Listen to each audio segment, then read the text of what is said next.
This is going to be your person's thoughts for you, their exact thoughts from their deep subconscious. This is what the person on your mind really wants you to know, what they really need to tell you. A very specific and detailed reading. So grab you snacks.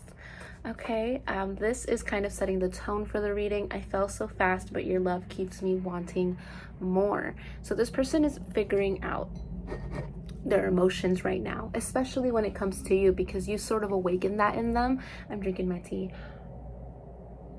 because we're gonna spill some tea right now.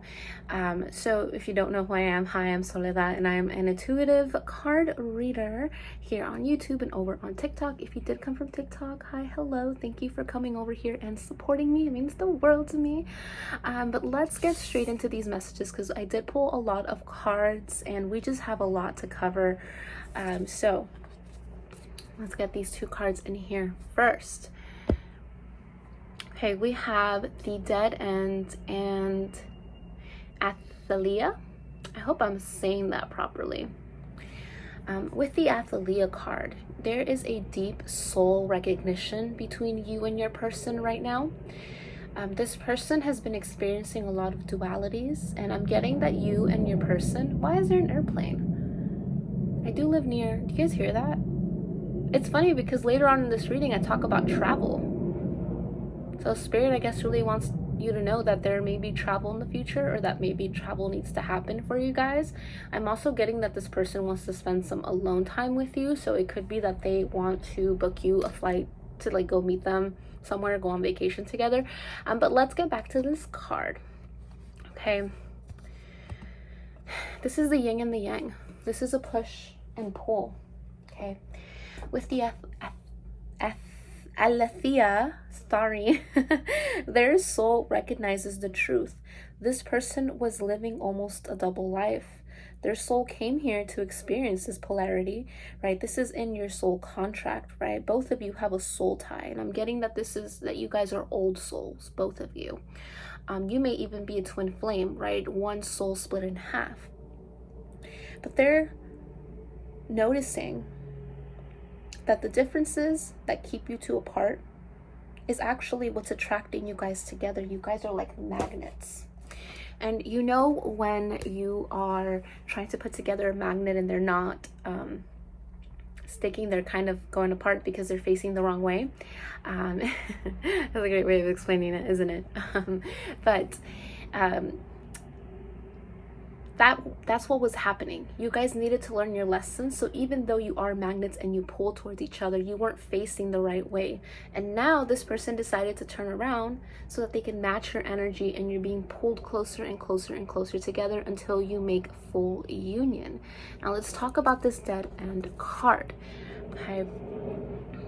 This person, okay, I was putting my finger in there to make sure it is focusing, but anyways, let's make sure it's focusing on the right area. There we go. So you see that hand? That's your person's hand. They're trying to come out of darkness right now. Okay, they've hit a dead end in their current life. They were feeling very confused, fearful. Their actions were messy, but they couldn't control their emotions. They couldn't face their emotions. There seems to be a clearing away now.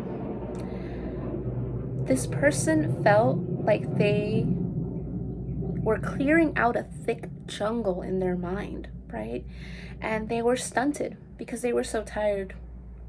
But now that they've rested, they have the will to get out. They are seeing the light through the thickness of the jungle, and they are carving out their own path right now. And the path is towards you, my lovely.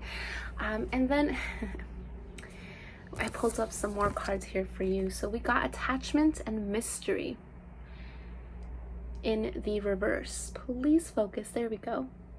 So with these cards coming out in the reverse, I'm getting that this person is tired of resting in the unknown. They're tired of resting in the uncertainty. The best way I've heard this being put is, you know, when you know you're going to be late for something. Let's say you're going to be late to catching the bus in the morning, and you're like praying in the morning, like, please let me catch this bus on time. That's only about half of the work, right? You're sealing the deal by bringing in spiritual energy and faith, and changing your mentality and putting in the thought and intention out into the universe. The other half is you actually doing the work. So this person is done praying about you, which I'm getting that this person can't maybe religious, or there's somebody that does believe in fate and in destiny. I'm also getting sitcoms right now, like maybe they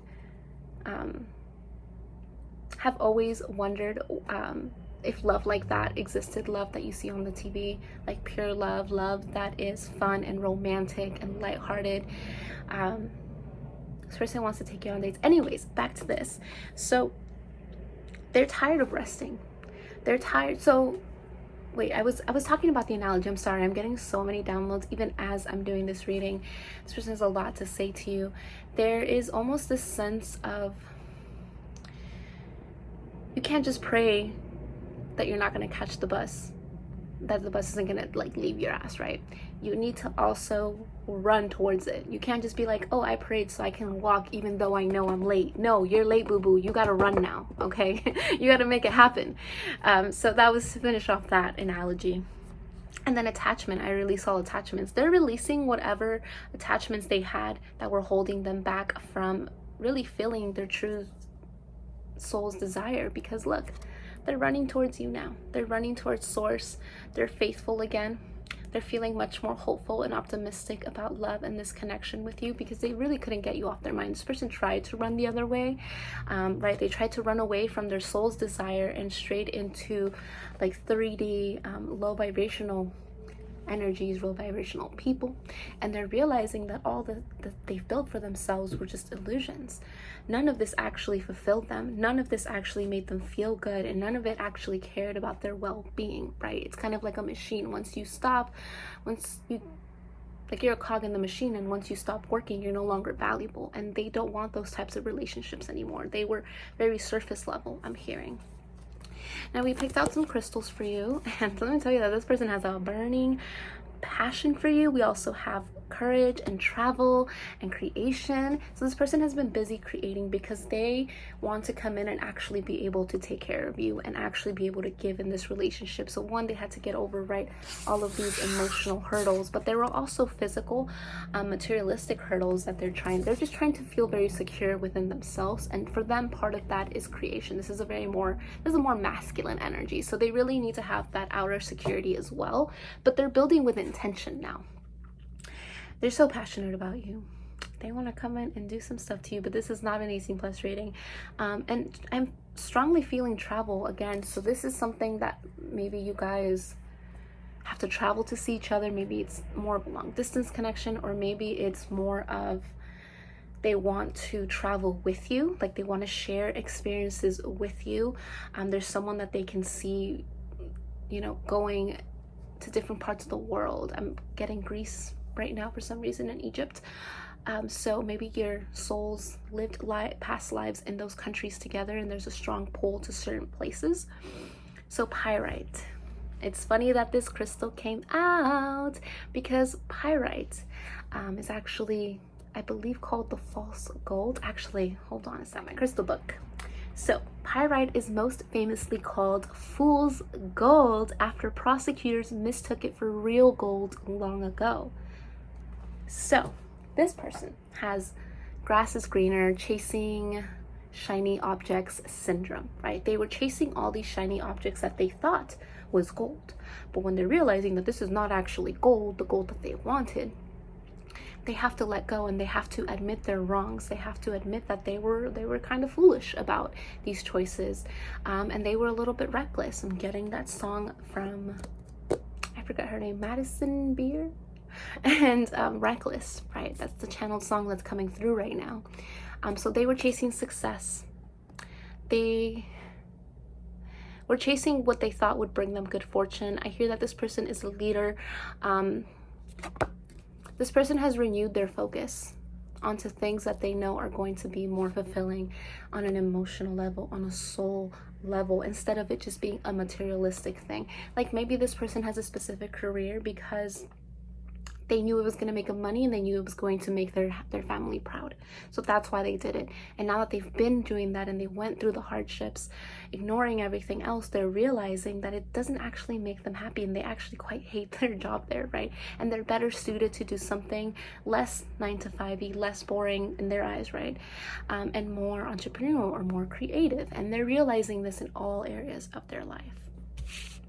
Now, I did pull some tarot cards, and then we're going to get into the messages. Thank you if you've made it this far. If you have enjoyed this message so far, please don't forget to like this video because it's free for you, but it helps me out a ton.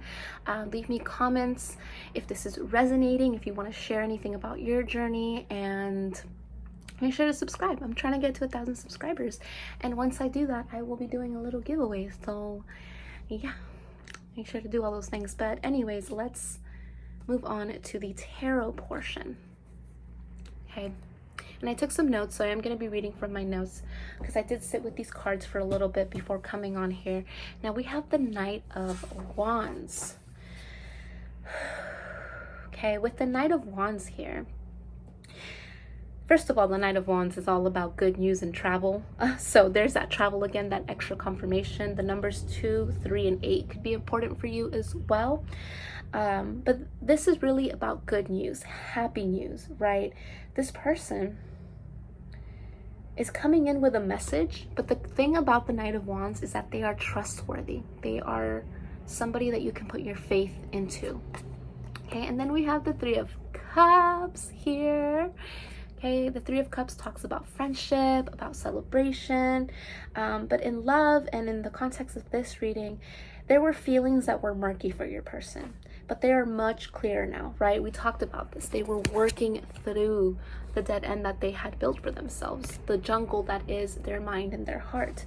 Because it's been a long time since they've done any weed whacking, let me tell you. It's been a long time since they've tended to their garden, and their garden turned into a jungle, and now they're doing a lot of heavy lifting to get through it. But they're making it through, right?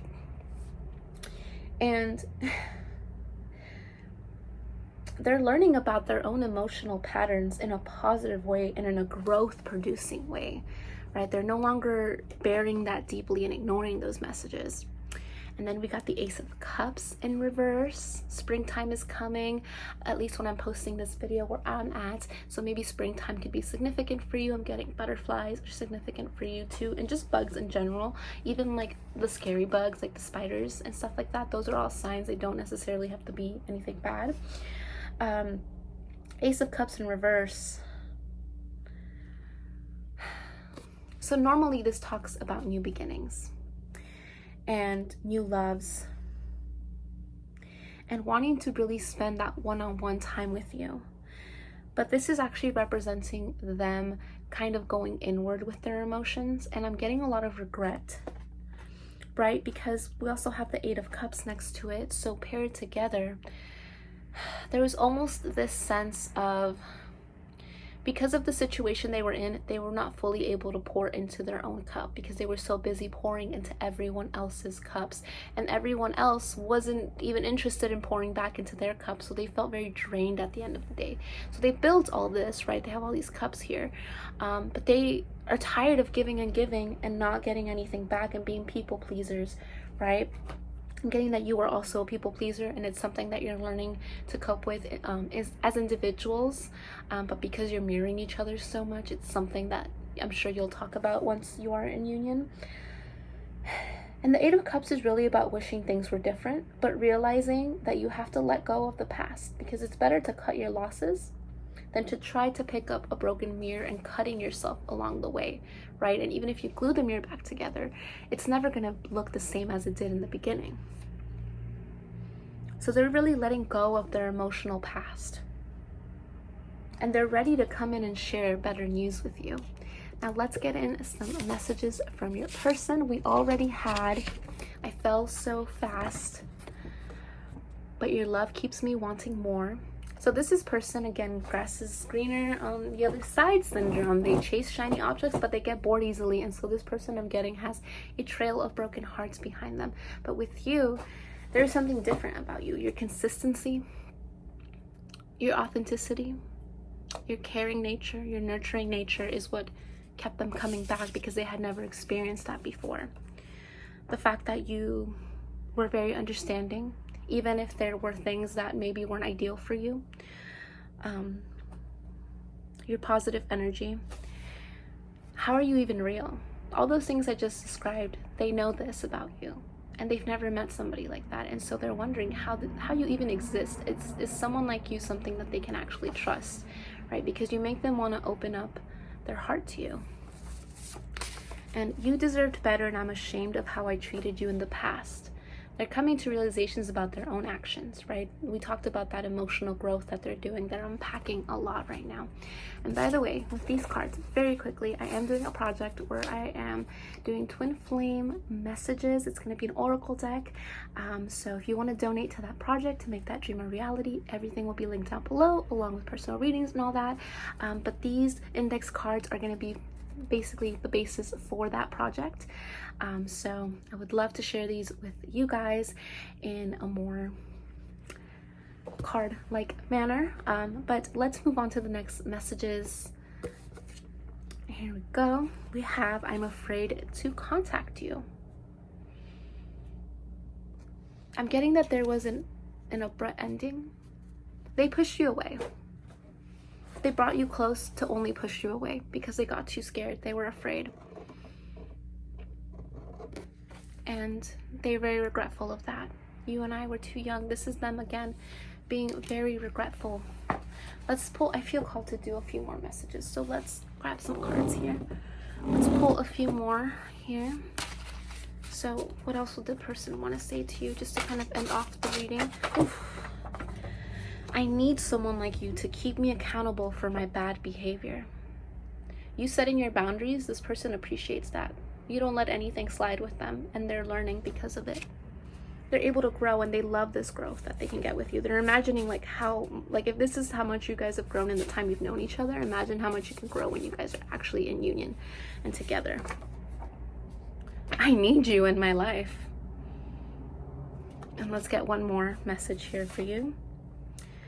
When I wake up, I look forward to seeing your name on my phone. They miss talking to you. So I hope those messages resonated, and thank you for spending this time with me. I wish you nothing but the best in this journey.